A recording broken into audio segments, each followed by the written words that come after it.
for liftoff in T-30. Stand by for further instructions, Minnesota Black Robe Regiment.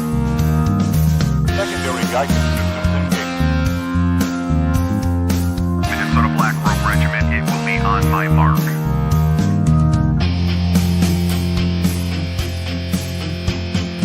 All systems are a go. All systems are a go. Minnesota Black Robe Regiment, you are over the target.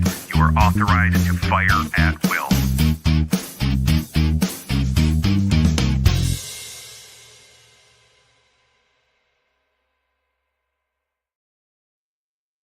Hey, good Friday evening. Hope that you are all doing well. Hope that everybody's ready for their weekend. I know I am. Want to give a shout out to Tab, the Angry Vet from here on YouTube, for being a show producer, and IMAP from SubscribeStar for being a show producer. And once again, to my very dear and anonymous friend who is also stepping into that show producer spot and just asked that I not name them individually. So, but yeah, and also a big shout out to a person that none of you know personally. Well, some of you might, but you're not going to know that you know him. But yeah, big shout out to my researcher who has really stepped in at basically a 30 to 40 hour role, absolutely for free.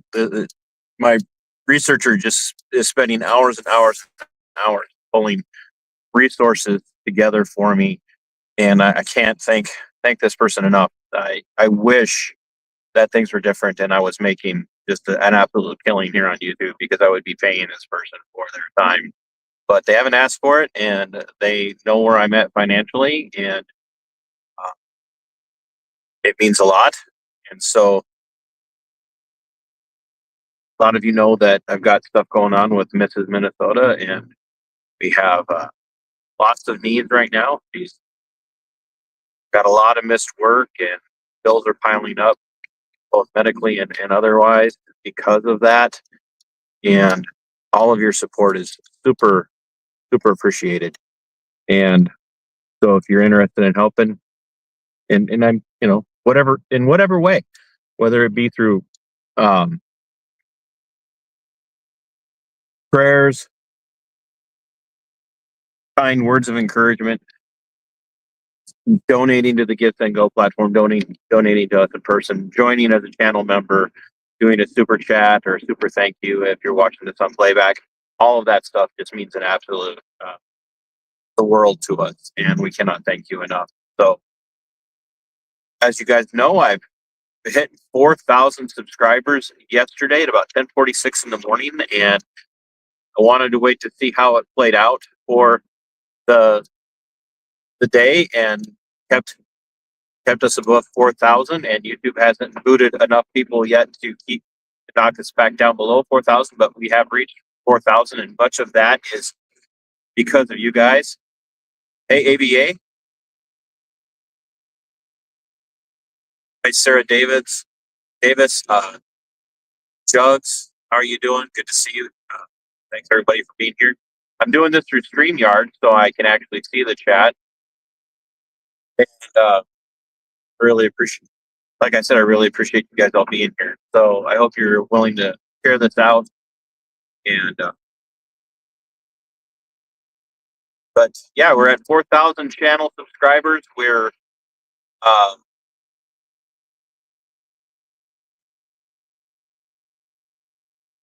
growing in the channel memberships. I really appreciate those of you that are doing channel memberships. I can't tell you what having that monthly recurring membership means. I'm going to try and do a members only stream this weekend where you guys can join in on the chat. I will have the StreamYard link available for that. You guys will be able to join the stream, and we could just chat away. Some of you may have noticed the chickens were streaming today for 9.5 hours. And then the camera went black. So I'm assuming something got disconnected or we just burned the camera out. I don't know. It was a $22 camera, so I'm not expecting much from it. But hey, it's generated views for the channel, and I really like that. So all that ancillary stuff out of the way, become a channel member, send a super chat, go over to the gift and go, all that stuff. Got that out of the way. Share this out, hit the like. This one's gonna probably step on some toes. I know I say that, and then everybody goes, I don't know why you thought that was gonna step on toes. You didn't say anything terrible. Well, I was having a conversation today with somebody, and they know who they are. Drinking my Zero Dew. That's my non-carnivore drink of choice. But it is zero, so no carbs, no sugar. Got some other poison in it. But I was we were talking about a situation um, regarding the individual in New York who had the hung jury come back on his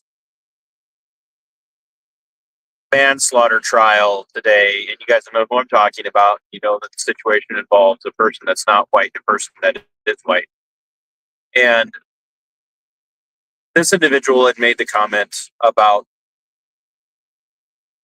well, if that had been a cop in New York, they wouldn't have been on trial. And I did say, I don't know, in New York, it's hard to tell these days because of the politics.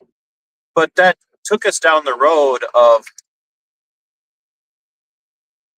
compliance, how people talk a really big game, and I mean that we just see a lot of people talk a big game about how they're going to defy tyranny. I'm defying tyranny, and I'm not talking about my average.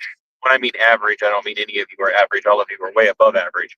But the average regular viewers, the people who are here for it all the time, the people that are tuning in for at least a little bit of every stream or every video that I do.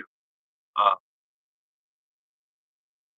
as much as I scratch my head about the YouTube algorithm when I have 4,000 subscribers and I've got videos that don't even get 100 views, it makes me wonder if it's me.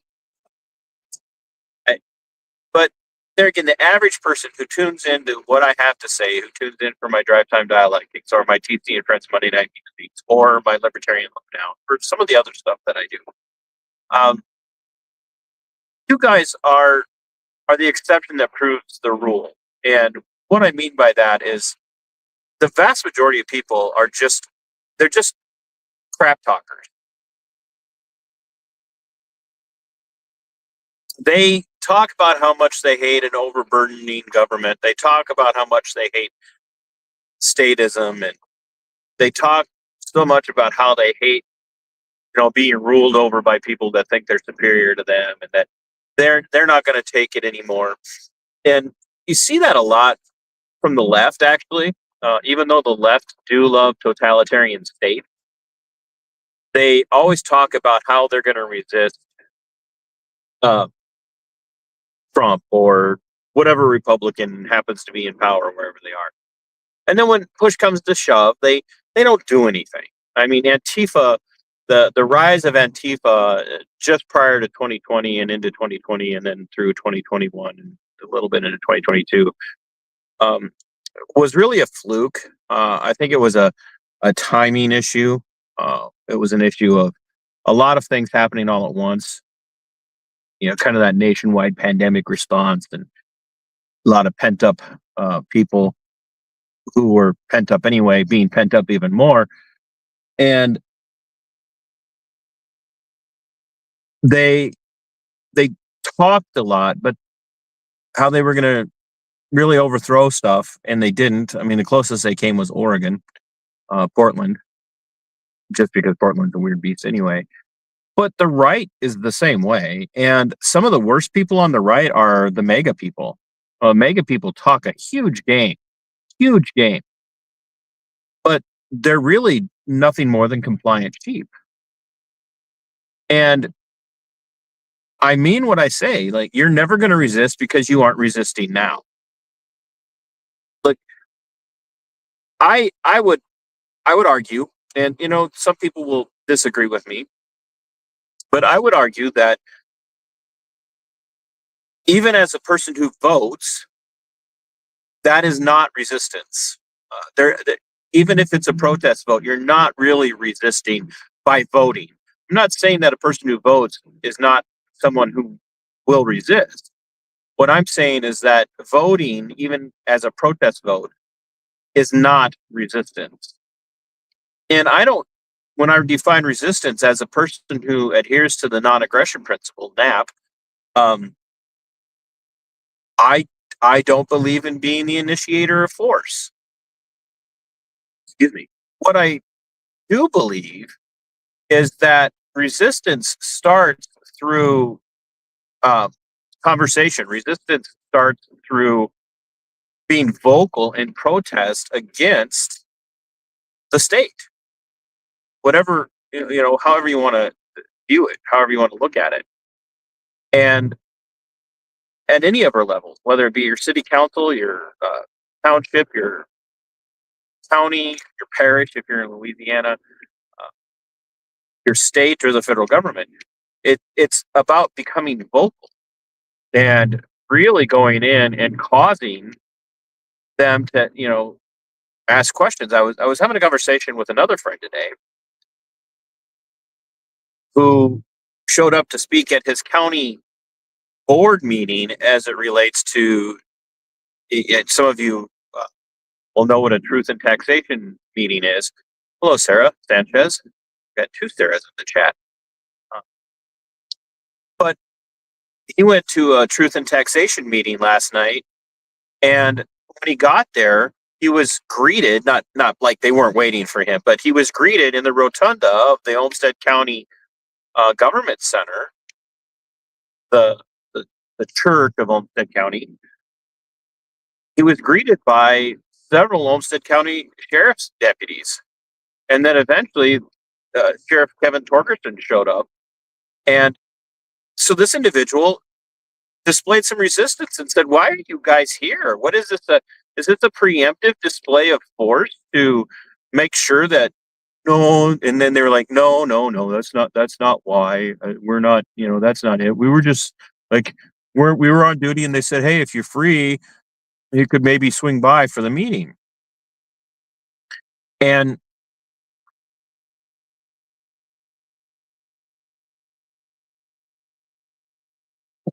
he and I agreed that they were there. They were, preemptively summoned to silence dissent. Now they're going to sit here and say, "No, no, no, that's that's not why we were there." But that is why you do not have uniformed men with firearms, uniformed deputies, excuse me, men and women, show up with firearms to a meeting about taxation where there are going to be people who have advertised that they're going to come and speak and protest against the level of taxation in the county without it sending a message one way or another. And so this individual did indeed resist. He was there to resist. He was there to protest. And he was doing it the way it's outlined to be done according to our natural rights as they're delineated in the Constitution of the United States through the Bill of Rights. He was there to speak to the problem of taxation in the United States, and in particular in Olmsted County in the Rochester, Minnesota area. But he's an oddity. He's a rare occurrence. And many of you who watch my content are also the rare occurrence. And so for Sarah Sanchez, who is in the chat, she and I have had some incredibly deep conversations, and I know I'm not telling tales out of school. I know that I might get a DM after this that will make us both teary. But the very first time that Sarah and I met, Sarah was just getting involved in protesting against an out of control school board in Owatonna, Minnesota. And I was asked by some dear friends, mutual friends of ours, hey, Rode, good to see you. I was asked by some mutual dear friends of ours, can you please come over and at least help us out with these meetings, document them, record them? And if you're interested, you can see some of what we did on the channel through my playlist involving the Owatonna School Board. But that's where Sarah and I met. Sarah was just coming into resistance.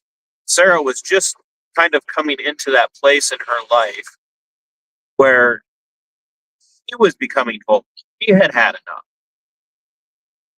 And so when I say that you will never resist because you aren't resisting now, that is meant to be a slap in the face. I want that to be a slap in the face. And there are some people in the accountability activism community that talk a big game about resistance, and they're really not. They're not doing anything.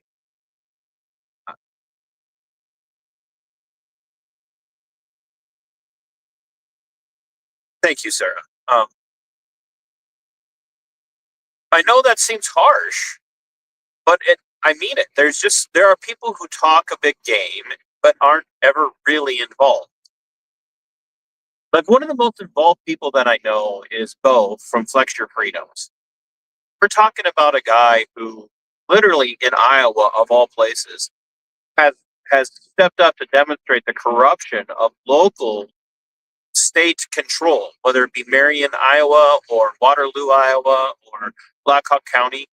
Like this guy is active. He comes back from war to a country that he doesn't recognize any longer.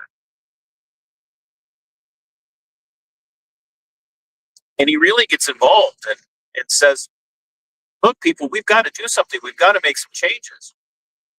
And he has been penalized for it. He's been thrown literally in jail for his resistance. Hasn't done violence to anybody, hasn't threatened violence to anyone. Never does.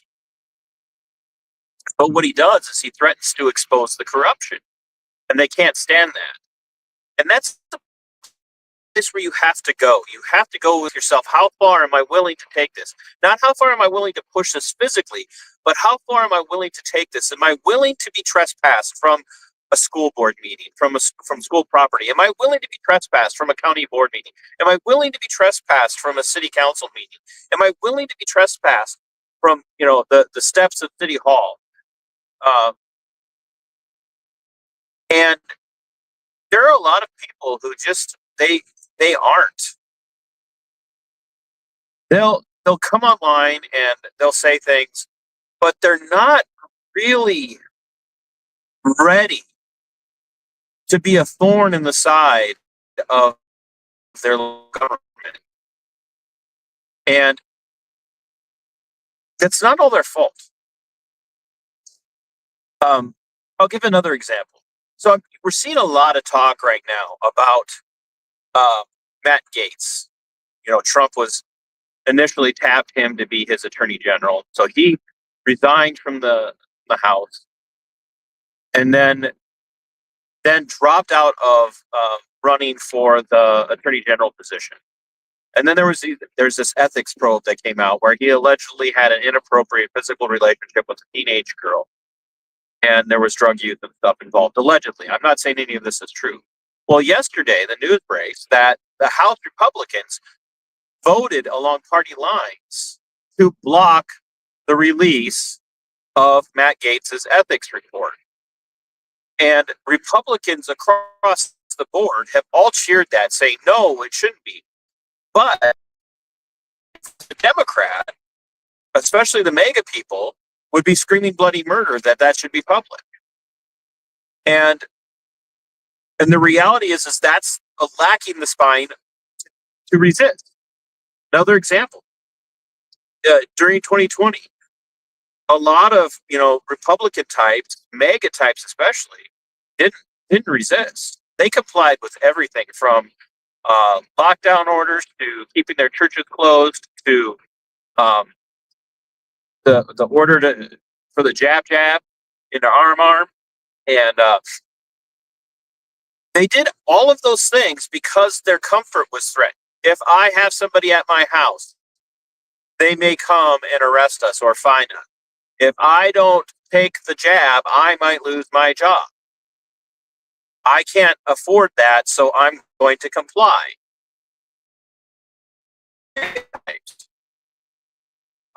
You can argue with me all you want, but that's the reality. That's what happens. And so, in line with that, is we have Donald Trump getting ready to name Chad Chronister, the sheriff from Florida, one of the counties in Florida. I can't.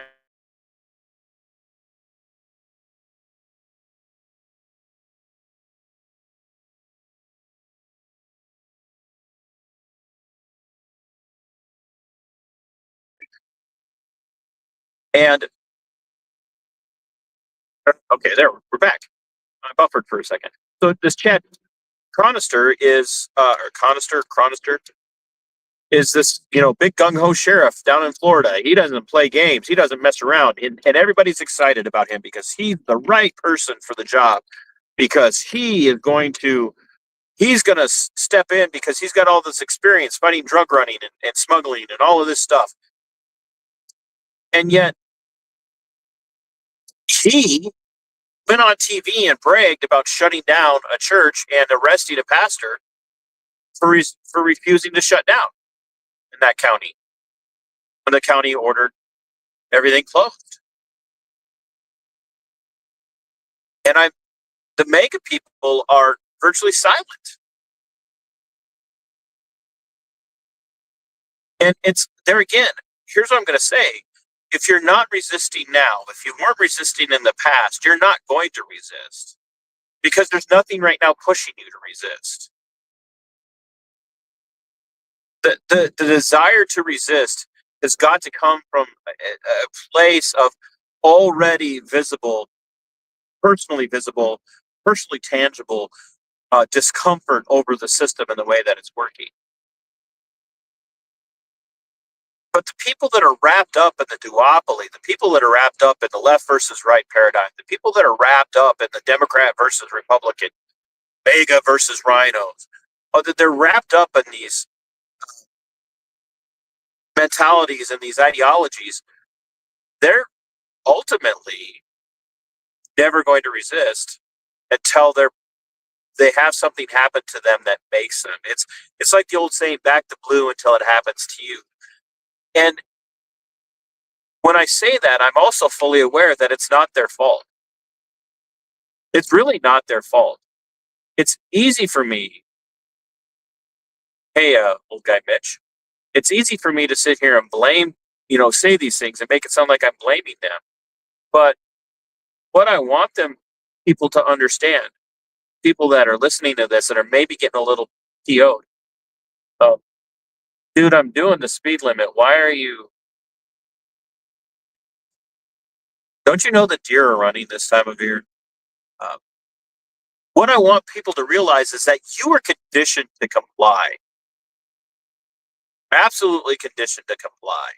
And this goes back generation after generation after generation. It goes back to John Dewey and the inception of the public school system, government-run schools.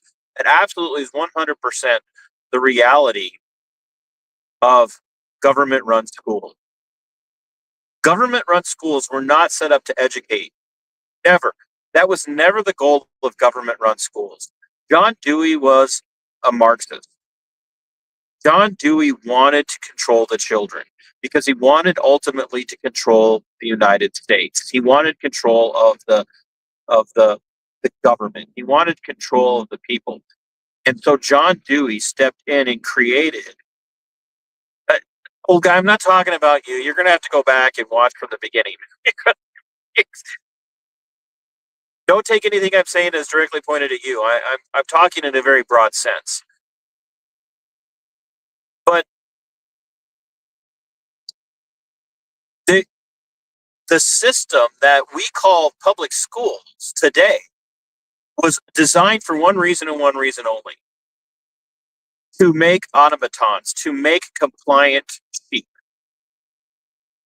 And yet you'd have a hard time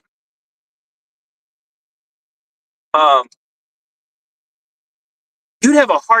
getting Republicans or even MAGA people to agree to shut down the government schools because they've been so conditioned into that being the norm that they can't imagine a world without government run schools. It's like talking to somebody about privatizing roads. Road, why are you at the ER? This needs more information. Everybody be praying for Road. Roadhog. I hope it's not too terrible, but I mean obviously it's not too terrible because you're paying attention to this. But um, when you talk to people about privatizing the roads, Republicans or Democrats, I think we should do away with public roads. I think roads should be privatized. And they're like, yeah, but who's gonna build the roads? I'm like, private people. Imagine if instead of paying taxes, you were like just paying a toll to use somebody's road. Guarantee you that would be the best road you ever drove on in your life because they would have to make the road as good as possible. I mean, go into an HOA and look at how good their roads are, their streets are compared to the public streets surrounding them, right? Like the HOAs, they invest in themselves. And so it's when you talk to Republicans, when you talk to Democrats, um,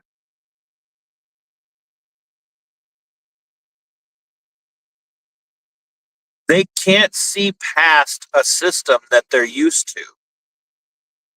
And they can't see that the reality of the inception of the system that they're used to was ultimately to condition them.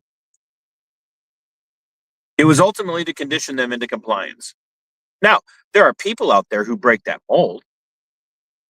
The Spike Cohens of the world, the Sarah Sanchez's of the world, the Road Hogs, the Old Guy Mitches, the Juggalasses, the AVAs, all of that. Those people, they break the mold. They're not the people that comply without thought. They think for themselves. And a lot of my viewers do. But these are conversations we have to be having with people. When you look at a school, let's think about how regimented public school is. It is set up like a factory. The public school system mimics the rise of the Industrial Revolution.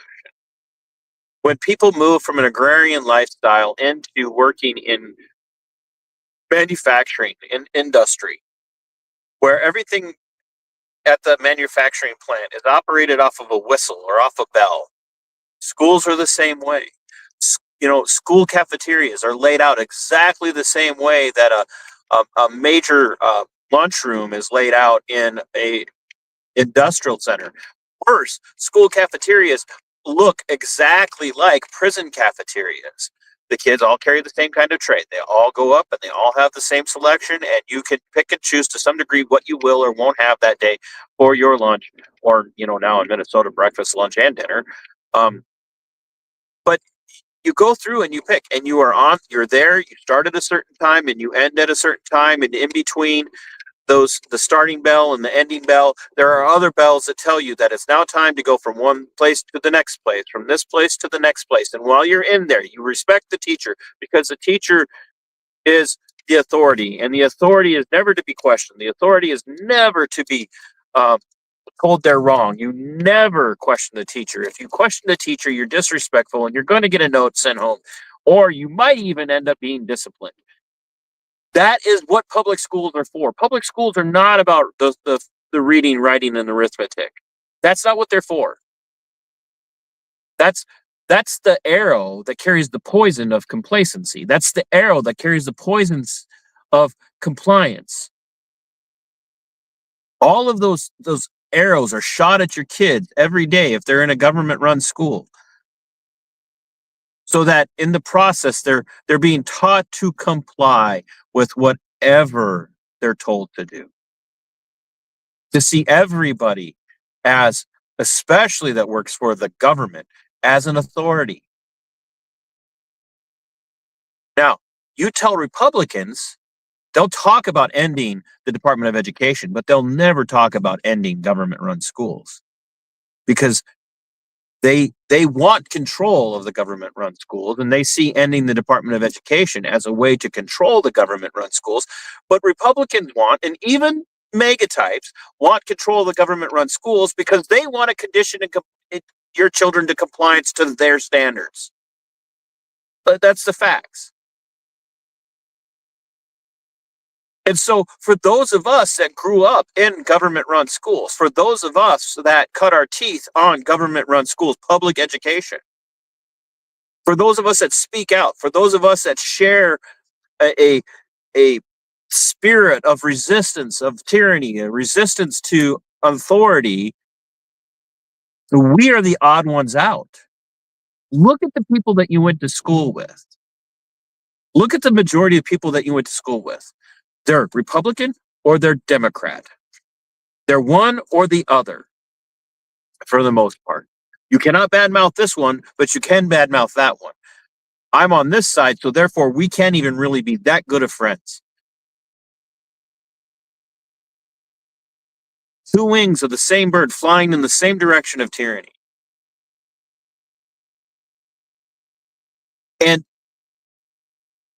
And heaven forbid, like Sarah said, that you choose to keep your kids out of the government-run schools. There are laws now to require that your children have to be conditioned at some level the way the state says they have to be conditioned.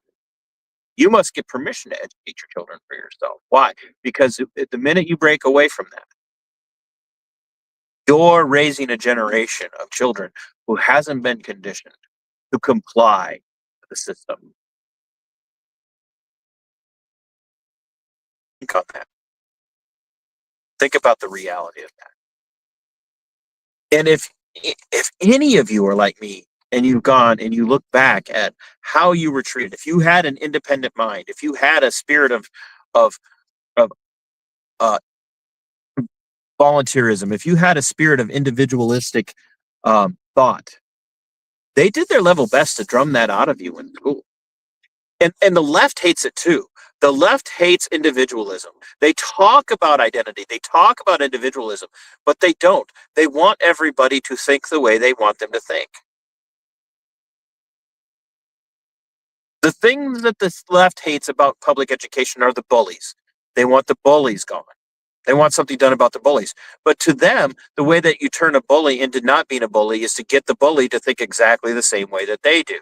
Now, I'm not for bullies. I was bullied mercilessly in school because I wasn't like everybody else. I was called every name under the sun. Names that if you called somebody that in school today, you would get sent. You would get sent to the principal's office today or expelled. I was called every derogatory name you could think of for a homosexual person in school. I show no signs of homosexuality, and I'm not a homosexual. I'm not gay. But I have family members that I care about immensely, that I love dearly, that are gay.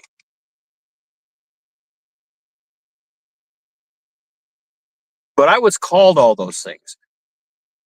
And it was, but that kind of bullying, that kind of hazing when I was in school was acceptable because it made you compliant. It made or you stopped going to school.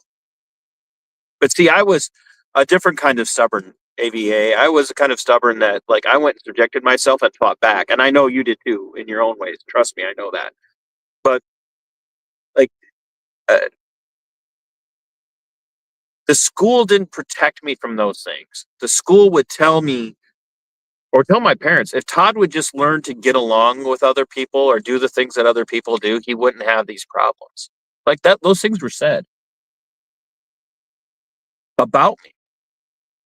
As the jocks would get together after lunch and drag me into the boys' bathroom right off the lunchroom to try and give me a swirly. Yeah, people used to try to do that. Never once happened because I fought back so hard and I fought with whatever I had in my system. And they learned to leave me alone eventually. But I was the odd one out because teachers would sit there and watch it happen and not do anything. Other students would sit there and watch it happen and not do anything. Why? Because they didn't want to stand out. They didn't want to be noticed. They wanted to just remain silent and comfortable in that. And those are the people that are adults today. Those are people that are in my age category, my um, Gen X age category of people who, while their buddy is losing his job because he refuses to get the jab, they won't participate in defending him or her. They just remain silent.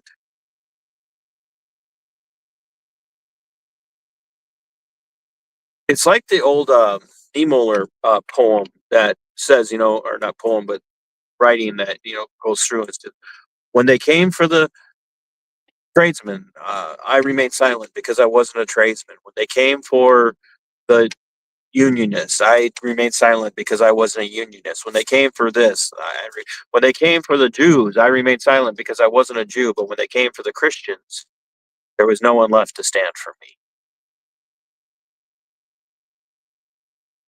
We've all been through a system that was meant to condition us into subservience to the state. We've all been through a system that was meant to condition us to want to fit in with everybody else around us. But there are some of us, people like you and I, people that are watching this, people that are listening to this right now, there are some of us that have said, hell no, I will not be that person. I will not go down that road with you. And we resist. But it's not because we've learned that resistance from the system. It's not because we're in the right political party that has taught us that resistance. It's because there's something inside of us that innately cries out against injustice, that cries out against tyranny. And a lot of the people that say that they're crying out against tyranny today, they don't know what tyranny really is. And when you point it out to them, they go, "Oh no, no, no, that's normal. That's absolutely normal. Why would you fight against normalcy?" So a lot of those people that you see that talk so big that complied with everything in 2020, 2021, and 2022, that did everything that they were told to do. They talk a big game about how they're going to show up and they're going to tell the school board, you're not going to do this with my kids. They won't say anything. It's up to you. You have to be the spark that lights the fire. It has to be you. It has to be the Sarah Davises. It has to be the AVAs. It has to be the Sarah Sanchez's.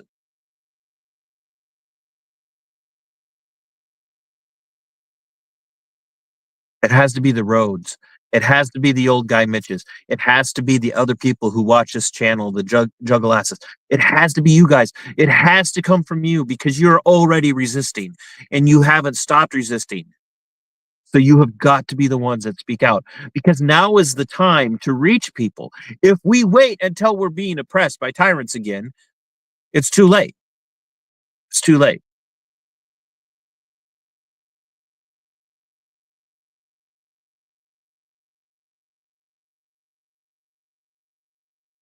3% of the people of the colonies wanted to separate from Great Britain.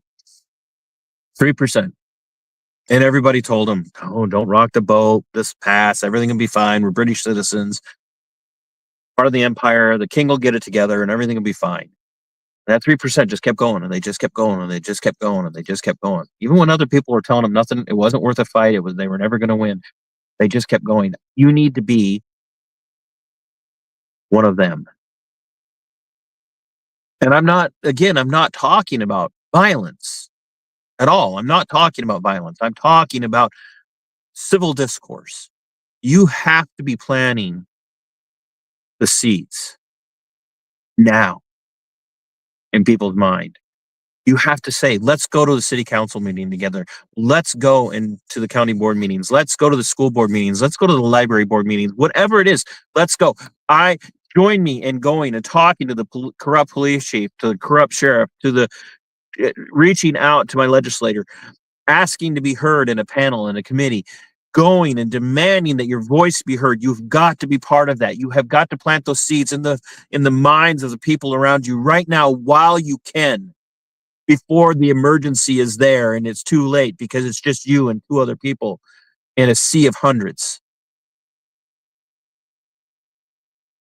You have to be having these conversations over your backyard fence, across the table, at the bar, when you're, having a cocktail with some friends. You've got to be planting these seeds,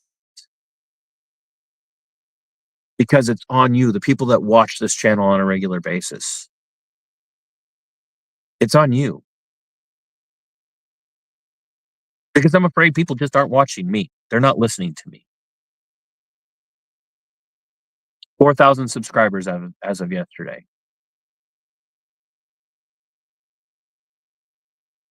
And this video might get 200 views. So it's on you guys going forward. Because I can't do it.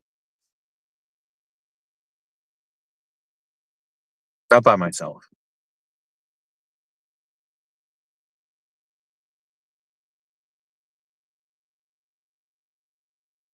I really appreciate everybody tuning in. I hope that you would consider, if you haven't yet, heading over and giving Mrs. Minnesota your support. Lord knows that poor woman needs a lot of support. She's married to me. I am the worst human being in the world. I'm well aware of that in my own life. Trust me. So if you want to head over to the Give Send Go, or even share it, even if you can't, you're in a place where you can't give. Like, I know I'm um,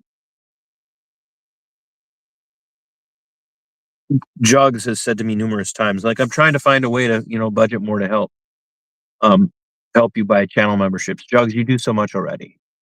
You share, you comment.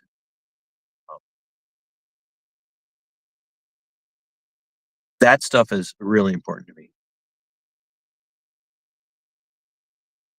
Hi, Greta. Thanks for tuning in. Um, just sharing the Give Send Go is massive. Um, Sharing the video is massive. Asking people to watch it and interacting with them as they watch it, or asking their thoughts through whatever media platforms you use.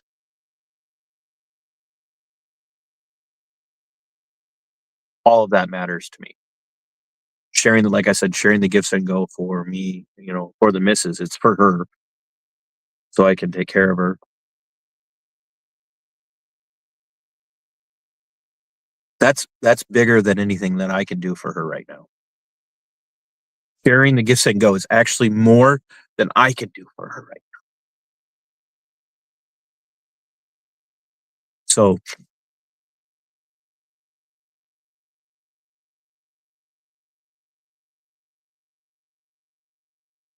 I'm kind of at a breaking point some days over, how much I keep doing this, because it is overwhelming.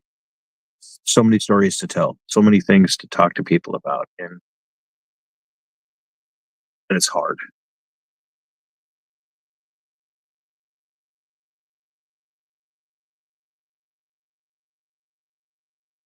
Doug, thank you so much. I really appreciate that. Teresa, it's good to see you. I will try and do that. Thank you, OG Mitch. So I love you guys, and I appreciate you all. And if I sound, a little black pilled sometimes, I'm just I'm exhausted right now, and I stay doing this because it takes my mind off of all the other crap that I have going on in my life. You guys help me, but there are days where I'm wondering, how much fight I have left in me. So it's going to rest on a lot of you. And I appreciate that. So until next time, my friends,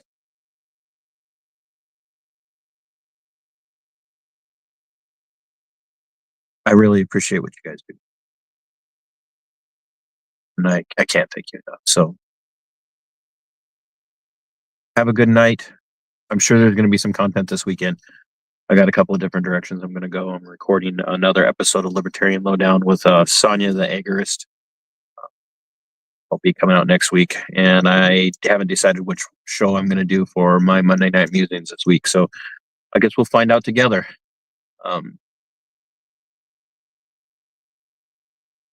I hope that you guys will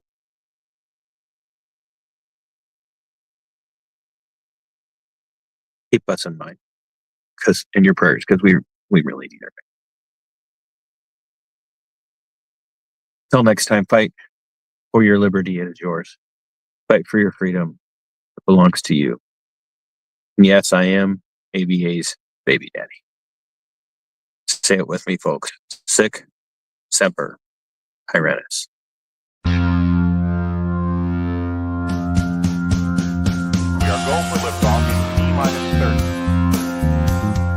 Stand by for further instructions, Minnesota Black Robe Regiment. Secondary guidance systems engaged. Minnesota Black Robe Regiment, it will be on my mark.